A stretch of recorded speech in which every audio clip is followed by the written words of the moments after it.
Hello, everyone. Welcome to the special holiday episode of For the Love of Books podcast featuring indie and small press authors with host Emma Polova.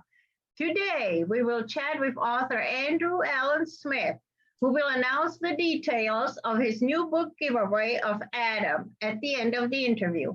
Andrew is a diverse writer who launched his Masterson Files series in 2016 with Vengeful Sun. Since then, he has branched out to horror, thrillers, and nonfiction. Hello, Andrew. How are you? I'm always fantastic. How are you, Emma? Me too. I am great. Before Super. we explore Adam's character and actions, we're going to briefly touch on your only nonfiction book, What Not to Say to People Who Are Grieving, because we are in the middle of the holiday season and many people are experiencing sadness due to the loss of a loved one or loneliness. Andrew, what inspired your book on grieving? Well, it's actually kind of funny that you bring that up because we were just at an event last week for this particular book and the issues surrounding it. Last year on December 6th, my niece was tragically killed crossing the street to help another person. She was actually hit by a car and it devastated our family. She was only 25 years old. She was very active in her church. She was very active in the college where she worked. And she just tried to be a friend to everyone. At her memorial service, where there were over 1,000 people gathered to honor her, each person as they spoke said, I am so-and-so and I am Haley's best friend. And all of them were right. They were all Haley's best friend because she tried to make everybody positive and tried to lift everyone up. After her death, my little sister and I decided that there were too many things said at the memorial service that probably should have been thought out a little better. And there was no real guidance on what to say and what not to say. And if you look at the actual title of the book, it's a play on words because it has what to say to people who are grieving with a not inserted in there. And inside we talk about what to say and what not to say to people. It's an attempt to help. Each of the items is explained how we experienced it, what we experienced, and then a story is put in about each of the items so that people can understand the situation. And when you actually read through it, you get a good idea of what my sister was feeling, what I was feeling after the death of my father, and how we approached all of that. And hopefully you can walk away feeling a little better and having a good idea and not avoiding talking to people who are going through grief, but instead doing the most important thing, and that's being there for them. You don't have to say anything. You don't have to do anything. You can't fix it for people, but if you're there for them and you actually show up, you do make a difference and potentially give that person a little hope and a little positive feeling. But this is turned into a foundation, and in the last page of the book, it honors the Haley Sue Foundation.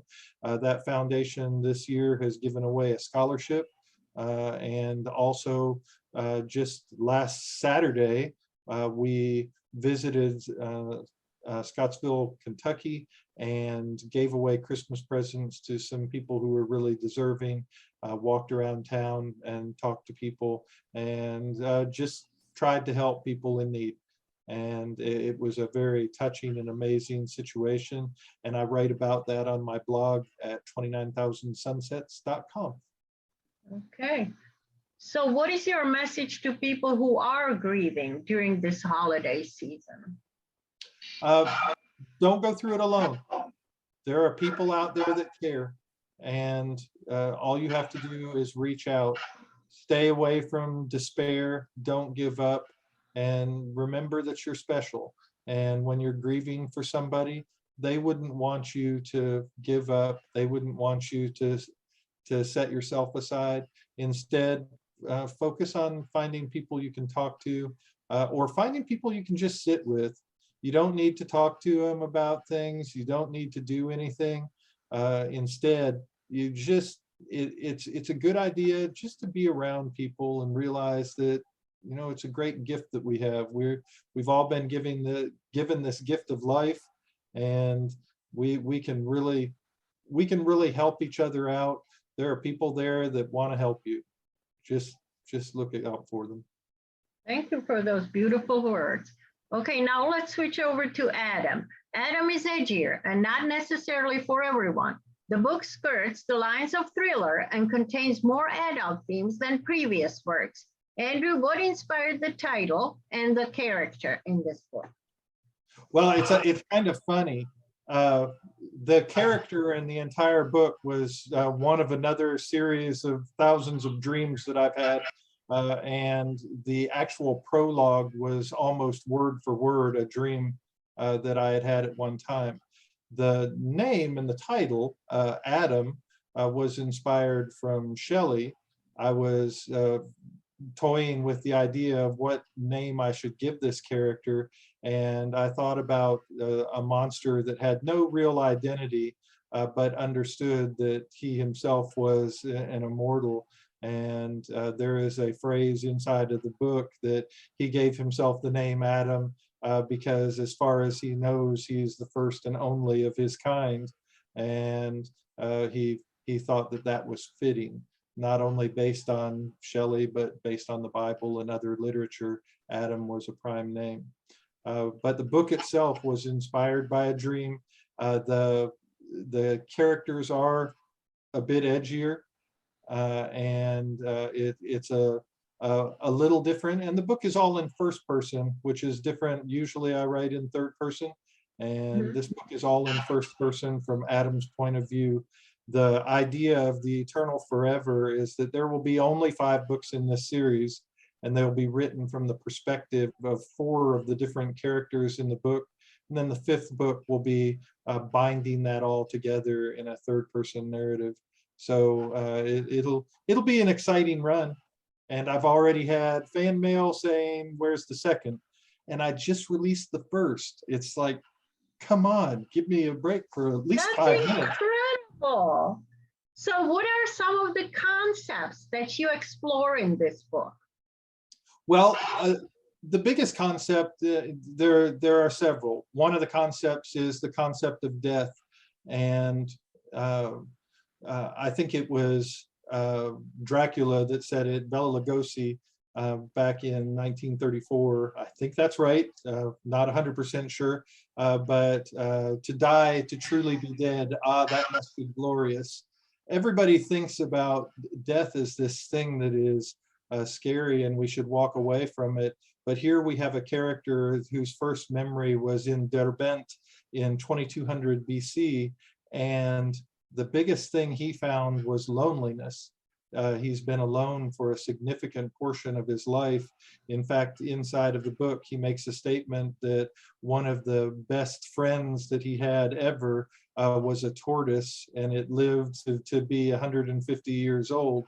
And he felt excited that something lived that long to be around him, because he's seen many people come and go, and he has continued to exist. It also explores the definition of a monster, and in several of my books and short stories, I skirt that definition as to what is a monster and what's not. And a lot of this book is character development. There is Adam, who has this tremendous knowledge of the world and has been alive for 4,000 plus years. And then you have Terry, who he has just brought in with him and is explaining what he is. And she, although she's naive, she brings a very different type of worldly knowledge to the book. Very funny, very outspoken, a very passionate woman. And then there are several other characters, but mostly the story rotates around them, even though there's some very intense sub-stories going on. And there are smaller stories that are inside. You know, what makes the essence of a man, and how do people define themselves? And there's also as to, you know, what really is important in life.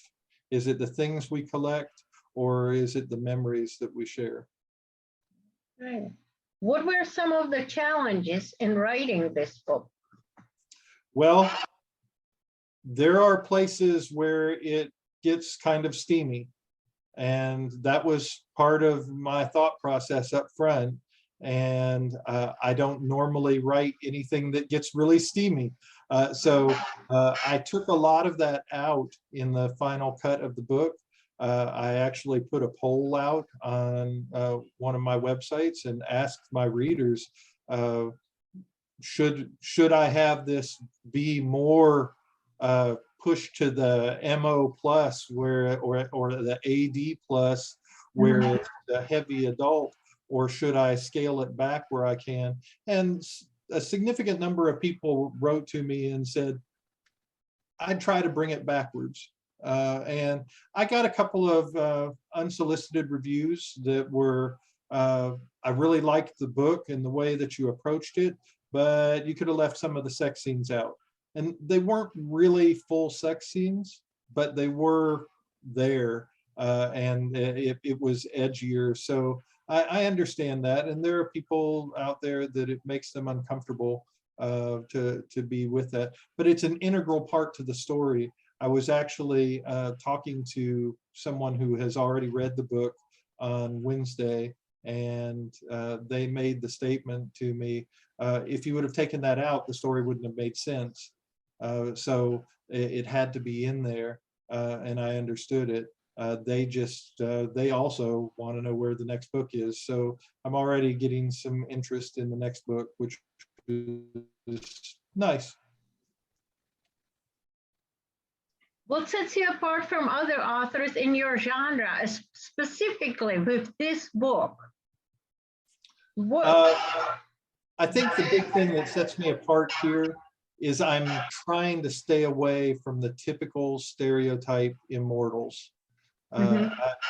I took significant classical mythology in college, and I didn't want to be anything that was normal. I wanted to stay on the edge of it, to be outside of that typical. In fact, there are several conversations inside of the book where, well, what are you, a vampire? No, I'm not a vampire. I'm not a zombie. And goes through a list of the different immortals that are out there that everybody knows about. Adam is something that is different. In fact, I go a little bit into the science that his cells replicate different, and they don't degrade over their replication. So it just, where most of us grow old because our cells stop replicating correctly, his never do.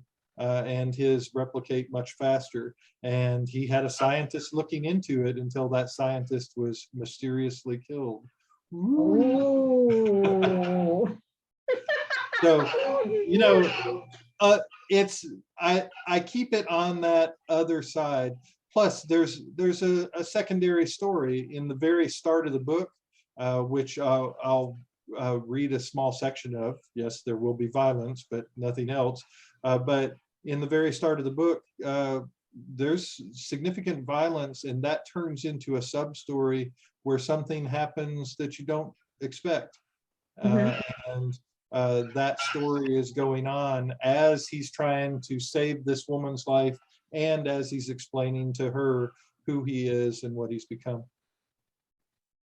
What are the major takeaways from Adam?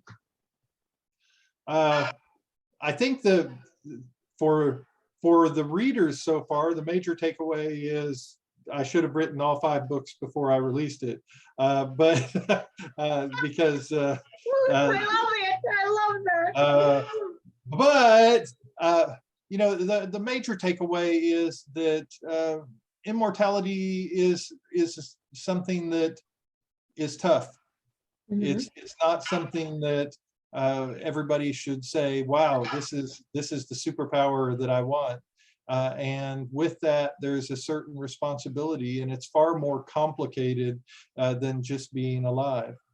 I saw a post on Facebook recently asking, why are vampires always rich? And you know, there was a person that replied to it, if you've been alive for 400 years and you don't have any money, you need to go ahead and walk out into the sunrise, because it's, if you think about it, you have the opportunity to see the world differently. Or I picked up this clear rock, and 500 years later, it's worth $500,000. Or, you know, there's a lot of things that are both positives and negatives in the approach to being immortal.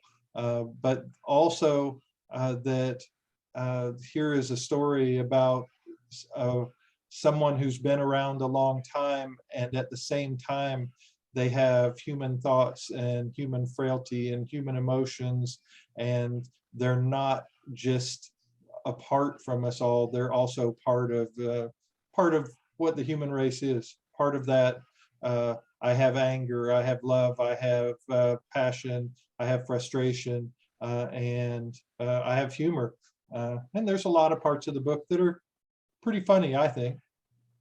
Good, we need humor. What have you learned about yourself from writing this book? That I like writing lots of different things. This was a lot of fun. When I wrote the book, I took the extra time. It actually was much longer initially, and I cut a lot out of it for what's final and is out there right now. I kept the extra and may eventually republish it with the extra. It includes extra steamier scenes and extra things that you know, other people probably would have thought as frivolous, but I enjoy the characters that are inside of it. Adam is a very strong, stern character, but he has a very tender side.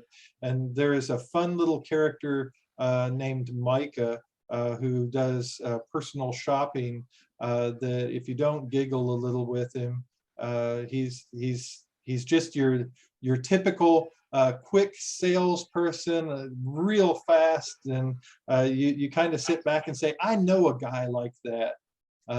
There's a police captain that's really awesome and very straightforward, and he and Adam have had a friendship, even though Adam knew of him when he was a child, and just watched it grow. And the interaction between some of the people at the colleges and some of the locations are truly a very positive thing. So I've put a lot into the characters and feel really good about how I approached it all. How long did it take you to write this book, Andrew? I wrote the book in less than 30 days. I think I wrote it in 17 Whoa. days. Yeah, I wrote it in 17 days last November and sent it to an editor, and we kind of went back and forth. And when the editor completed, I sent it to a second editor, and then we went back and forth. And so what I wrote in 17 days took a little over a year to complete. Okay. So this is one of those tried and true things that writing the story isn't anything like editing. But to be fair, the editor that I worked with initially, she had some issues, and of course we had the dreaded COVID, which impacted a lot of things from communication and their availability, and in some cases my availability to work in a collaborative manner about the edits. This year in NaNoWriMo, I finished my 6th novel in the Masterson File series in 19 days and wrote 79,000 words in 19 days. So if I get rolling, it can be pretty intense. That's amazing. What is the funniest or the most bizarre thing that has happened to you during an in-person author event? Wow. I don't know if you've seen the cover to Adam, but on the cover to Adam, I was at a Christmas show last week, and I had several women that were out on a shopping trip come up and say, "Can I just get him? Is that what you look like under that shirt? Can we see?" And I was like, no, that's not what I look like. But I had the cover designed for this book, and there are a lot of people that have looked at it. But in general, the funniest thing that I get consistently is with my Masterson Files books, people come up and say, so are you the ex-assassin? And I want to say, okay, well, if I was the ex-assassin, I think you're in trouble right now, because I don't want anybody knowing I'm the ex-assassin. So it's amazing sometimes how people are, and the questions that they ask. And a lot of people ask where I get my motivation or where I get the ideas for my characters, and trying to explain to them that they're somewhere in the depths of my mind trying to come out. If you're not a writer, you may not understand that. It's something inside of you that just suddenly flows out and rolls onto the paper. And what made you think of a man who a bunch of women held captive for 700 years? Well, I don't know. Maybe I wanted to be held captive for 700. I don't know. But I've had a lot of questions like that. But probably the funniest thing was the more recent, where the women wanted to take the man off the cover and leave with him. They did buy books though. Nice. So they all bought books, and I was like, you're taking him home with you today. It was the cover. It was the cover. The cover is a lot. It is. What is next for Andrew in 2022? Well, I've got to collaborate this month on book 6 for the Masterson Files. I have to write Morgan, which will be the second in the series for The Eternal Forever. I have a children's book that I am producing and will be coming out right before Christmas. I've worked on it for some time. I have Burial Ground, which I finished last year, and I need to work with an editor on it, and I have kept it under close quarters on purpose, but now I'm going to go ahead and finish it. I have Another Slice of Fear, which is 15 more horror short stories. Excellent. Another Slice of Passion, which is 75 pages of poetry, previously unpublished poetry. And I have a book that I have been working on for a significant amount of time called Stealth Drive, that will probably be one of the more different and intense books that I have written, because it is a man's journey into finding himself. So I have a lot on my plate. That's a lot going on. Yeah, I know. It's fun. It sounds like fun. Would you like to read to us? If I can find the page, yes. It can't be too long because we're going to run out of time, unfortunately. We're good. This is not too long. So this happens at the start, and Terry and Adam have already met each other at a bourbon tasting, and they are about to go. It is early in the morning. So, ready to go eat? She asked. Of course, I said as we walked through the long hall and living area to the garage. It's 4 in the morning. Where do you want to go? I asked her. Well, there's only one place to go at 4 a.m. that has good food, she smiled. Tally ho. I laughed, drove out of the garage, and got back onto the road heading to town. A beep in the car let me know the garage was again closed as the road beckoned. Terry was still full of questions. How bad were the scars originally, she asked. How do you feel? Is your skin ever sore? I answered the best I could. They healed a long time ago. I've been pain-free for a long time as well. The skin feels fine as it actually thickened. When I had the scars originally, I looked almost like a ghost. She was amazed and truly interested. I talked to her about that and more on the drive downtown, lost in the interactions I had never known. The entire way, she would not let go of my hand and rubbed it on her perfect leg, making it very difficult for me to drive. I was in what felt like heaven as we pulled into the Tally-Ho parking lot. Do I need anything? Terry asked as she looked through her purse and put on a small dab of lipstick. No, I laughed. I think I can afford a hoe with cheese. Don't forget fries, she said as she stuffed her purse behind the seat. I love fries. Oh, and I only share fries if I really like you. We got out of the car laughing and began walking towards the front door. Look who it is, I heard the voice from behind. The big man and his little slut. I guess you would come here to the only place with great food at night.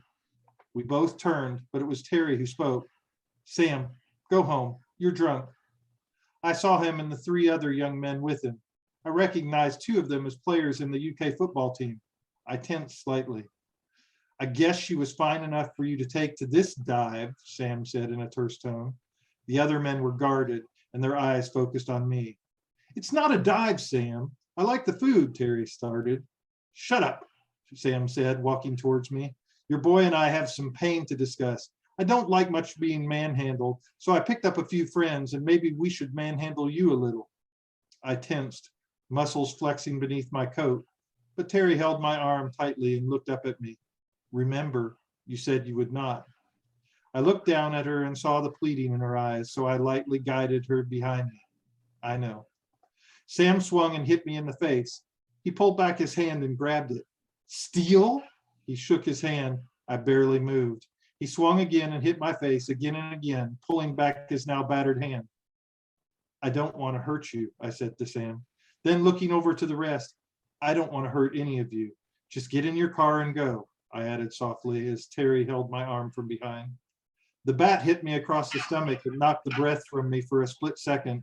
It cracked, but I grabbed it quickly before the football player could pull it away. I held it. He pulled harder, yanked, but the bat did not move. He looked in my eyes with a sense of realization and pulled again harder in desperation. I let go and watched him topple to the ground. Looking over my shoulder to Terry, I searched her face. Can I hurt them now?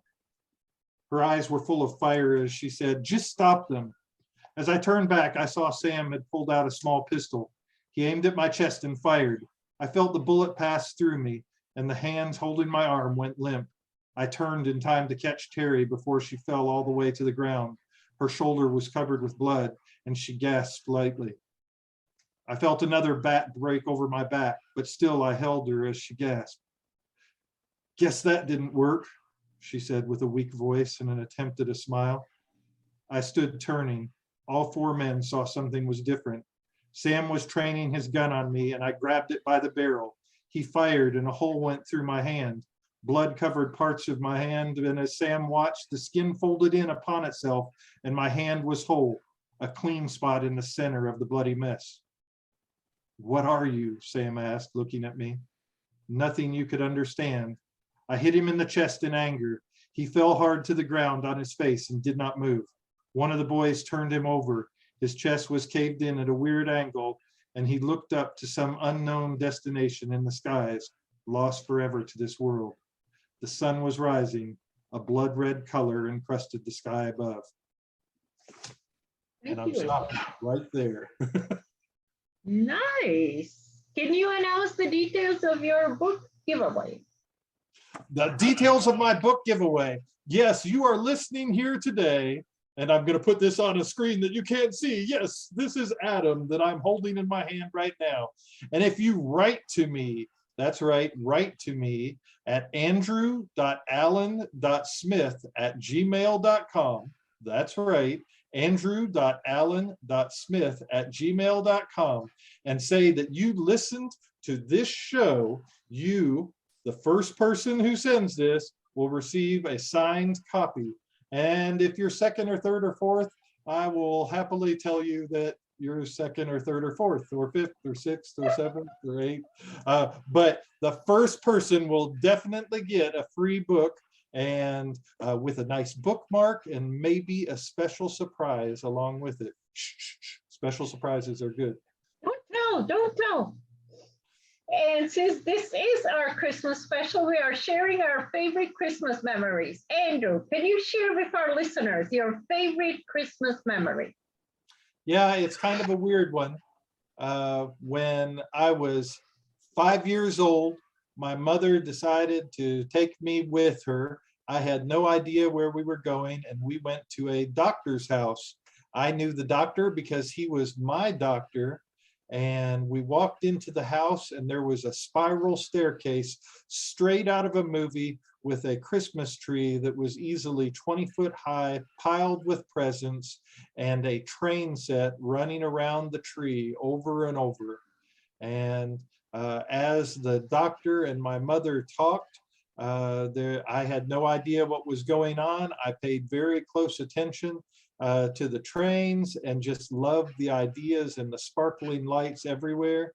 And I looked up, and the doctor had brought in a little baby girl, and she was wrapped in a white receiving blanket, and he handed her to my mom, and it was the adoption of my baby sister. And we picked up my baby sister, and we took her home, and she and I have been, well, we've been like brother and sister ever since. Sometimes it's great, and sometimes it's okay. Sometimes, and I can only hope that I've taken good care of her always. But it was my best Christmas memory. Beautiful memory.